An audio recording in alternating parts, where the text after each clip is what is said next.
Hello everybody. आज आपण कार्य आणि ऊर्जा या पाठाचा पुढचा पॉईंट पाहणार आहोत. ऊर्जेचे प्रकार. काल आपण ऊर्जेविषयी माहिती घेतली. कार्य करण्याच्या क्षमतेला ऊर्जा असं म्हणतात आणि ऊर्जेचे आपण MKS आणि CGS पद्धतीतील एकके पाहिली. ऊर्जेचं MKS पद्धतीतील एकक आहे जूल आणि CGS पद्धतीतील एकक आहे अर्ग. यानंतर आपल्याला आता ऊर्जेचे प्रकार पाहायचे आहेत. ऊर्जेचे प्रकार मुख्य दोन आहेत. त्यात पहिला ऊर्जेचा प्रकार आहे गतिज ऊर्जा आणि दुसरा प्रकार आहे स्थितिज ऊर्जा. स्थितिज ऊर्जा आणि गतिज ऊर्जा असे ऊर्जेचे दोन प्रकार आहेत. त्यापैकी आता आपल्याला पहिला प्रकार पाहायचा आहे गतिज ऊर्जा.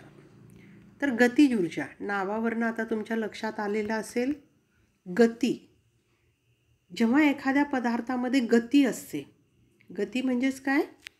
पदार्थाचं स्थानांतर होणे, विस्थापन होणे. एका ठिकाणाहून दुसऱ्या ठिकाणी एखादी वस्तू जात असेल तर आपण त्याला गतिमान वस्तू म्हणतो.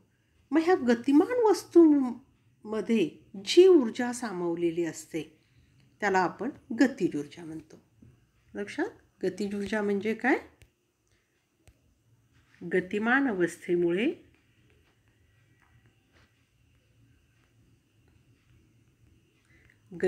अवस्थेमुळे पदार्थात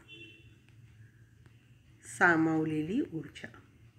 जी ऊर्जा त्याच्यामध्ये सामावलेली असते त्याला म्हणतात आपण गतिज ऊर्जा. आता ह्या गतिज ऊर्जेमुळंच कार्य घडत असतं. तुम्ही बघा, एखादा मोठा दगड आहे, तो खाली जमिनीवर पडलेला आहे. त्याच्यामुळं काही कार्य घडतं का? नाही घडत, एकाच ठिकाणी तो स्थिर असेल तर. पण तेच जर तुम्ही एखादा छोटासा दगड घ्या आणि त्याला गतिमान करून मारा एखाद्याला, काय होतं तिथं? त्या दगडामुळे तुम्हाला लागतं, कार्य घडतं तिथं. कारण त्या छोट्याशा दगडामध्ये गतिज ऊर्जा सामावलेली आहे आणि या गतिज ऊर्जेमुळं कार्य घडत असतं. तर अशा गतिमान अवस्थेमुळं पदार्थात जी ऊर्जा सामावलेली असते त्याला गतिज ऊर्जा असं म्हणतात. तर फक्त आपण आता गतिज ऊर्जेचं सूत्र पाहूयात. गतिज ऊर्जाबरोबर सूत्र आहे गतिज ऊर्जाबरोबर 1/2 mv². काय आहे सूत्र? 1/2 mv². m म्हणजे काय? m म्हणजे पदार्थाचं वस्तुमान, v म्हणजे पदार्थाचा वेग, त्याचा वर्ग. गतिज ऊर्जालाच इंग्रजीमध्ये कायनेटिक एनर्जी म्हणतात. कायनेटिक एनर्जी म्हणून KE बरोबर 1/2 mv². समजलं? मग आता गतिज ऊर्जा कशामध्ये असते? ज्या काही वस्तू गतिमान आहेत त्याच्यामध्ये गतिज ऊर्जा असते. 1-2 उदाहरणं मी सांगते, उरलेली तुम्ही लिहायची आहेत परत. धावती बस आहे, बस एका ठिकाणाहून दुसऱ्या ठिकाणी जात आहे, तिथं त्याच्यामध्ये धावत्या बसमध्ये गतिज ऊर्जा असते. उडणारा पक्षी आहे, एका ठिकाणाहून दुसऱ्या ठिकाणी पक्षी उडत आहे, त्या उडणाऱ्या पक्षामध्ये गतिज ऊर्जा असते. किंवा धनुष्यातून सुटलेला जो बाण असतो, त्या धनुष्यातून सुटलेल्या बाणामध्ये गतिज ऊर्जा असते. याच्यासारखेच असे अजून तुम्ही दुसरे काही उदाहरणं बघा, शोधायचा प्रयत्न करा कुठल्या कुठल्या पदार्थामध्ये गतिज ऊर्जा असते. तर असं हा पहिला आपण ऊर्जेचा प्रकार बघितला, गतिज ऊर्जा. त्यानंतर आपल्याला ऊर्जेचा दुसरा प्रकार पाहायचा आहे स्थितिज ऊर्जा. स्थितिज ऊर्जा नावावरनं आता लक्षात येतं का? स्थितिज ऊर्जा, स्थिती, पदार्थाची विशिष्ट स्थिती किंवा आकार किंवा स्थान, याच्यामुळं त्याच्यामध्ये जी ऊर्जा सामावलेली असते त्याला म्हणायचं स्थितिज ऊर्जा. स्थितिज ऊर्जा. स्थितिज ऊर्जा म्हणजे पदार्थाच्या विशिष्ट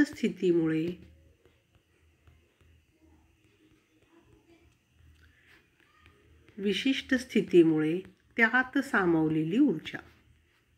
विशिष्ट स्थितीमुळे असेल किंवा स्थानामुळे असेल किंवा विशिष्ट उंचीवरून असेल त्यात सामावलेली ऊर्जा, त्याला आपण स्थितीज ऊर्जा असं म्हणतो. आता उदाहरणादाखल एखादा मोठा दगड आहे आणि एक छोटा दगड आहे. कोणत्या दगडानं मारल्यानंतर तुम्हाला जास्त तिथं इजा होईल, हानी होईल? मोठ्या दगडामुळं. कारण मोठ्या दगडामध्ये सामावलेली स्थितीज ऊर्जा कशी आहे? जास्त आहे. कारण ही स्थितीज ऊर्जा जी आहे, ही स्थितीज ऊर्जा पदार्थाच्या वस्तुमानावर अवलंबून असते. तर आता पदार्थाचं वस्तुमान कशा प्रकारे अवलंबून असते? स्थितीज ऊर्जालाच इंग्रजीमध्ये पोटेन्शियल एनर्जी म्हणतात, म्हणून ते शॉर्टमध्ये PE लिहायचं, पोटेन्शियल एनर्जी.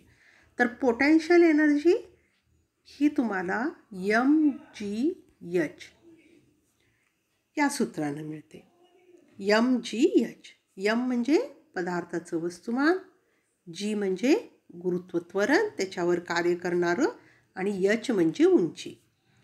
पदार्थ पृथ्वीच्या पृष्ठभागापासून किती उंचीवर आहे त्यावर त्याच्यामध्ये असलेली स्थितीज ऊर्जा ही अवलंबून असते. म्हणून वस्तुमान जितकं जास्त असेल तितकं त्याच्यामध्ये सामावलेली ऊर्जासुद्धा जास्त असते. आणि विशेष म्हणजे ते विशिष्ट उंचीवर असणं गरजेचं आहे. आता एखादा मोठा दगड जर तुम्ही खालीच जमिनीवर ठेवलात, तिथं h बरोबर किती राहणार? पृथ्वीच्या पृष्ठभागावर h हे 0 राहणार. मग त्या दगडामुळं कुठलं कार्य घडतं का? नाही घडत. तुम्हाला काय करावं लागतं? त्या दगडाला आधी वर उचलावं लागतं, विशिष्ट उंचीवर न्यावं लागतं. विशिष्ट उंचीवर नेल्यानंतर त्याच्यामुळं कार्य घडत असतं. तर असं पदार्थाच्या विशिष्ट स्थितीमुळं, विशिष्ट स्थानामुळं त्याच्यामध्ये जी ऊर्जा सामावलेली असते त्याला आपण स्थितीज ऊर्जा असं आपण म्हणतो. आणि ती स्थितीज ऊर्जा आपण 1/2 mgh या सूत्राने आपण काढत असतो. आणि ही स्थितीज ऊर्जा आता कशा कशामध्ये असते? कुठलीही वस्तू जे एका विशिष्ट उंचीवर ठेवलेली आहे त्याच्यामध्ये स्थितीज ऊर्जा. आता हे आपण इथं कॉटवर पुस्तक ठेवलेलं आहे, टेबलावर ठेवलेली वही असेल, उंचावर एखादं भांडं ठेवलं, त्या भांड्यामध्ये साठवलेली ऊर्जा असेल, किंवा एखाद्या तुम्ही ह्याला आपण बऱ्याचदा काय करतो, चावीची जी खेळणी असतात त्याला तुम्ही आधी चावी देता. चावी दिल्यानंतर ते काय होतं? परत हळूहळू ते गतिमान होतं. आणि जर तुम्ही चावीच नाही दिली तर, आता तुमच्या पाहण्यात नसतील चावीची खेळणी वगैरे, तुम्ही आता सेलवरची बघता. जर तुम्ही ते सेलवरच्या खेळण्या असतात, ते पळतात, लहान गाड्या वगैरे सगळे, आणि जर तुम्ही त्याच्यात सेलच नाही घातलं तर चालतात का? ते नाही चालत. ते सेल म्हणजेच त्याच्यामध्ये साठवलेली स्थितीज ऊर्जा असते. समजलं? मग असं विशिष्ट स्थितीमुळं पदार्थामध्ये जी ऊर्जा सामावलेली असते त्याला आपण स्थितीज ऊर्जा म्हणतो. आता बंदुकीला सुरुवातीला तुम्हाला गोळी वगैरे मारलेलं तुम्ही बघता. मग हे गोळी जर तुम्हाला आधी मारायची असेल तर काय करावं लागतं? आधी त्या गोळीला तुम्हाला बंदुकाच्या त्या ट्रिगरमध्ये ठेवावं लागतं, आणि त्याला मग तुम्ही ट्रिगर दाबलात त्याच्यामध्ये की ती गोळी गतिमान होते आणि एखाद्याच्या शरीरात घुसते. आणि जर तुम्ही त्या बंदुकीतून नाही सोडली गोळी, ती गोळी तुम्ही घ्या आणि नुसतं हाताने फेका ती गोळी. बघितली असेल, एवढीशी छोटीशी कॅप्सूलसारखी गोळी असते बंदुकीतली गोळी. पण ती जेव्हा अगदी वेगानं जाते ती शरीराच्या आरपार जाते. एखाद्याचा मृत्यूसुद्धा गोळी लागून होतो. पण तीच गोळी जर तुम्ही कितीही जोरात हाताने मारा, काही फरक पडतो का? काहीच होत नाही. कारण तेवढी ऊर्जा त्याच्यामध्ये सामावलेली नसते. तुम्हाला त्या विशिष्ट स्थितीत आणावं लागतं त्या गोळीला. तुम्हाला त्याला बंदुकीला आधी लावावं लागतं. बंदुकीत जेव्हा तुम्ही गोळी घालता तेव्हाच ती अतिवेगाने जाते आणि तिथं कार्य घडून येत असतं. मग असं पदार्थाच्या विशिष्ट स्थितीमुळं, पदार्थाच्या विशिष्ट स्थानामुळं किंवा पदार्थाच्या विशिष्ट आकारामुळं त्याच्यामध्ये जी ऊर्जा सामावलेली असते त्याला आपण स्थितीज ऊर्जा म्हणतो. म्हणून स्थितीज ऊर्जेचं सूत्र आहे mgh. समजलं? त्यानंतर आपल्याला पुढचा पॉईंट पाहायचा आहे, ऊर्जेची आंतरपरिवर्तनीयता.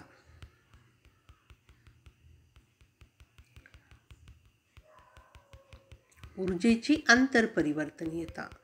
आंतरपरिवर्तनीयता म्हणजे काल आपण जी ऊर्जेची विविध रूपे बघितली, कोणती कोणती आहेत ऊर्जेची रूपे?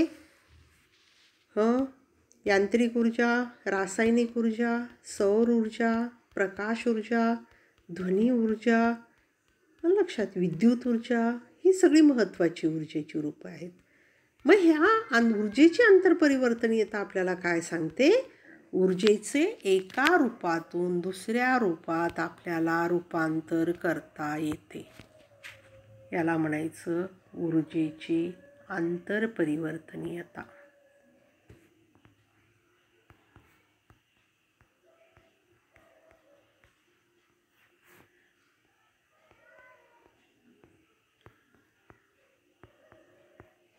ऊर्जेची आंतरपरिवर्तनीयता.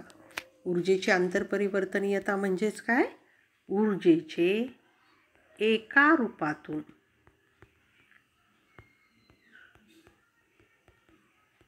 रूपातून दुसऱ्या रूपात रूपांतर होणे. एका रूपातून दुसऱ्या रूपात. आता एक उदाहरण मी तुम्हाला सांगते. आता तुम्हाला अन्न शिजवायचं आहे. काय करता तुम्ही अन्न शिजवायचं म्हणजे? एकतर तुम्हाला गॅस पेटवावा लागतो, किंवा चूल पेटवावी लागते, किंवा स्टोव पेटवावा लागतो, किंवा शेगडी पेटवावी लागते. या चारीपैकी कुठलं तरी एक. गॅस पेटवता म्हणजे त्या सिलेंडरमध्ये LPG वायू असतो. रासायनिक ऊर्जा म्हणजे त्या सिलेंडरमध्ये काय असतं? रासायनिक ऊर्जा असते. मग जेव्हा तुम्ही ही रासायनिक ऊर्जा म्हणजे गॅस पेटवता, तेव्हा या रासायनिक ऊर्जेचं उष्णता ऊर्जेत रूपांतर होतं. आणि समजा ही रासायनिक ऊर्जाच नसेल, गॅसमधलं सिलेंडरमधला गॅस संपला, मग उष्णता ऊर्जा तयार होते का? होत नाही. म्हणजेच तुम्हाला इथं उष्णता ऊर्जा मिळवायची असेल तर आधी तुम्हाला तिथं रासायनिक ऊर्जा असली पाहिजे. रासायनिक ऊर्जा असेल तरच तुम्ही उष्णता ऊर्जा निर्माण करू शकता तिथं. बरोबर आहे? किंवा तुम्ही परत काय करणार? तुम्ही शेगडी पेटवणार. शेगडी म्हणजे आता विद्युत ऊर्जा. ती शेगडी कशावरची असते? एकतर कोळशावरची असते किंवा विद्युतची असते. मग लाईट नसेल तिथं तर त्यावेळेस तुम्ही ती शेगडी पेटवू शकता का? नाही. म्हणजे त्या शेगडीमध्ये काय होतं? विद्युत ऊर्जेचे उष्णता ऊर्जेत रूपांतर होतं. आणि तीच जर विद्युत ऊर्जा नसेल तर उष्णता ऊर्जा तयार होईल का? नाही. तुम्ही जर स्टोववर स्वयंपाक करत असाल, स्टोवमध्ये रॉकेल असतं. रॉकेल म्हणजेच रासायनिक ऊर्जा.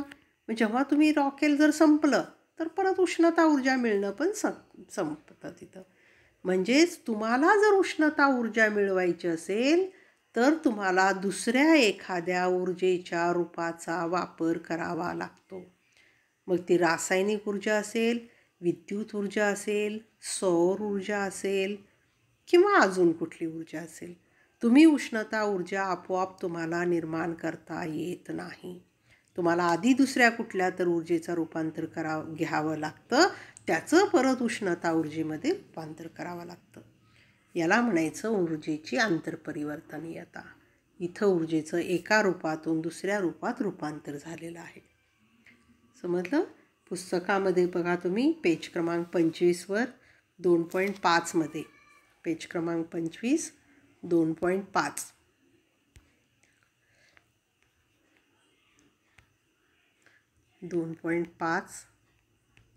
पेज क्रमांक 25 यावर तुम्हाला तिथं ऊर्जेच्या आंतरपरिवर्तनीयाचं उदाहरण दिलेलं आहे.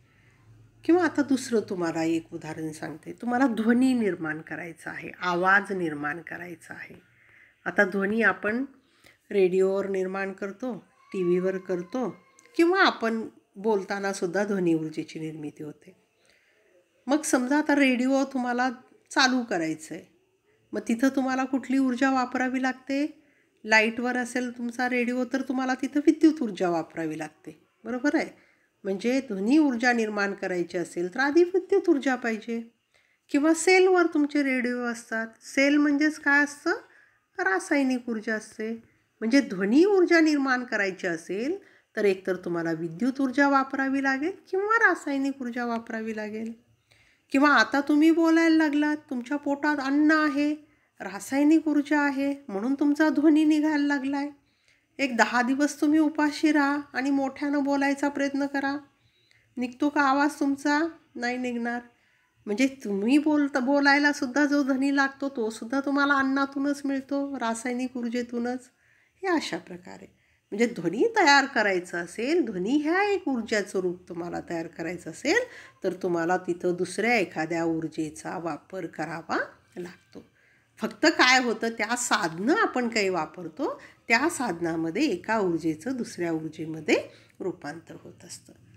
आणि यावरूनच तुम्हाला ऊर्जा अक्षयतेचा नियम सांगितलेला आहे. मागे संवेग अक्षयतेच्यामध्ये सांगितलं होतं. कशाला म्हणायचं? ऊर्जा अक्षयतेचा नियम. अक्षय म्हणजे कधीही नष्ट न पावणारा. मग ऊर्जाचं अक्षयतेचा नियम म्हणजे आपल्याला तेच सांगतं की ऊर्जा ही कधीही नष्ट पावत नाही. ऊर्जा अक्षयतेचा नियम म्हणजे ऊर्जा ही आपल्याला निर्माण करता येत नाही, ती कधीही तयार करता येत नाही. निर्माण करता येत नाही. जशी ती निर्माण करता येत नाही तशीच ती नष्टही पावत नाही. ऊर्जा संपली असं होत नाही. तुमचं घरचं रॉकेल आपण स्टोवमधलं संपलं म्हणतो, पण आपोआप संपतं का ते? नाही. त्या रॉकेलपासून तुम्हाला तिथं उष्णता ऊर्जा मिळालेली असते. काही वेळेस ध्वनी निर्माण होतं, स्टोव पेटलेलं तुम्हाला आवाज ऐकू येतो, प्रकाश दिसतो. म्हणजे त्या रासायनिक ऊर्जेचं वेगवेगळ्या ऊर्जेमध्ये रूपांतर झालेलं असतं. म्हणून ऊर्जा अक्षयतेचा नियम सांगतो, ऊर्जा ही निर्माण करता येत नाही, ऊर्जा नष्टही पावत नाही. ऊर्जेचे एका रूपातून दुसऱ्या रूपात रूपांतर होते. आणि विश्वातील एकूण ऊर्जा सदैव अक्षय राहते. याला ऊर्जा अक्षयतेचा नियम असं म्हणतात. 4 पॉईंट येतात ऊर्जा अक्षयतेच्या नियमाचे. ऊर्जा निर्माण करता येत नाही, ऊर्जा नष्टही पावत नाही, ऊर्जेचे एका रूपातून दुसऱ्या रूपात रूपांतर करता येते आणि विश्वातील एकूण ऊर्जा सदैव अक्षय राहते. यालाच ऊर्जा अक्षयतेचा नियम असं म्हणतात. तर आपण इथंच आज थांबूयात. परत सांगते, सगळेजण घरीच राहा, सुरक्षित राहा, स्वतःची पण काळजी घ्या आणि घरच्यांची पण काळजी घ्या. Okay, good night.